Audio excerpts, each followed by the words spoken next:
आपल्यासोबत काँग्रेसचे आमदार विकास ठाकरे आहेत. भाऊ, काय सांगणार? तुकाराम मुंडेवर कृष्णा खोपडे यांनी बरेच आरोप केलेले आहे, परंतु भाजपनेच त्यांना क्लीन चिट दिलेली आहे. यावर तुमची काय प्रतिक्रिया?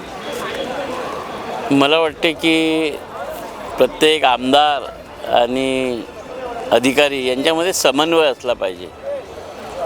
ज्या अधिकाऱ्यांना जे अधिकार आहेत आणि जनतेतून निवडून दिलेल्या आमदारांना अधिकार आहे, या समन्वयातून जनतेचं भलं होऊ शकतं. आणि कुठेतरी याच्यात मनमुटाव झाला तर असे प्रश्न उपस्थित होतात.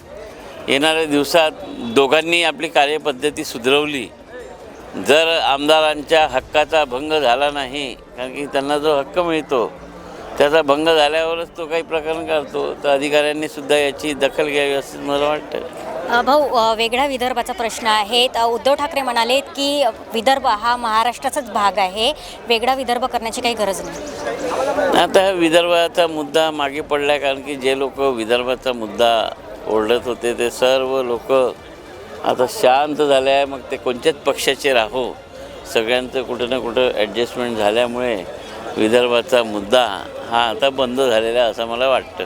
तुमची काय प्रतिक्रिया यावर, वेगळ्या विदर्भासंदर्भात?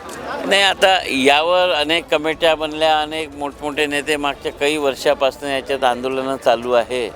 आणि विदर्भ हा कसा राज्यातून अलग करून तो सदन समृद्ध होईल आणि यावर चर्चा झाली पाहिजे, किंवा विदर्भाला कसा न्याय मिळेल आणि राज्यात राहून विदर्भाचे कसे प्रश्न सुटू शकतील. कारण की वेगळा विदर्भ झाल्यावर काय होईल यावर कुठेतरी चर्चा झाली पाहिजे. कारण की सत्तेत येण्याच्या आधी सगळेच लोक वेगळ्या विदर्भाच्या मागणीचे राहतात. आम्ही सत्तेत नाही आहे, आता आम्ही मागणी करू वेगळ्या विदर्भाची, तर आमचाही तोच हाल होईल. आता जे सत्ताधारी आहे त्यांनाही वेगळा विदर्भ पाहिजे होता, परंतु सत्तेत आल्यावर विदर्भाची विसरण झाली.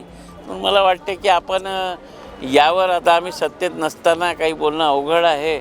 ज्या लोकांना आधी वेगळा विदर्भ पाहिजे होता, त्यांची गल्लीपासून दिल्लीपर्यंत सत्ता आहे, त्यांनी हे या विदर्भीय जनतेला समजून सांगावं आणि दिल्लीत जाऊन विदर्भाची मागणी करून घेऊन यावा. शुभेच्छा आहे. मागील 60 वर्षामध्ये विदर्भाला काही न्याय मिळाला नाही, याला जबाबदार कोण आहे? 60 वर्षात विदर्भाला न्याय म्हणजे कोणत्या बाबतीत न्याय मिळाला नाही? मला वाटते जे डेव्हलपमेंट झालं आहे विदर्भातलं ते तेव्हाचंच डेव्हलपमेंट आहे, काही आता या 10-15 दिवसातलं नाही आहे.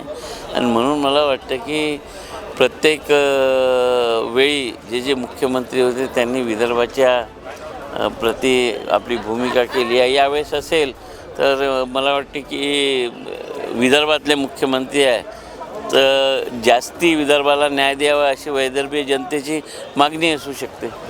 5 दिवस झाले अधिवेशनाला, तुम्ही तुमच्या मतदारसंघातले कुठले मुद्दे उपस्थित केले आहेत? माझ्या मतदारसंघातले नाही, नागपूर शहरातील जे जे मुद्दे होते ते पत्राद्वारे आणि लक्षवेधीद्वारे आम्ही दिलेले आहे. आता सरकारला किती त्याच्यावर न्याय द्यायचा ते पाहू आम्ही. नक्कीच विकास ठाकरे यांनी आपल्याशी संवाद साधलेला आहे. कॅमेरा पर्सन सम्राट गोटेकरसह मी स्नेहा भोगे, देशोन्नती, नागपूर.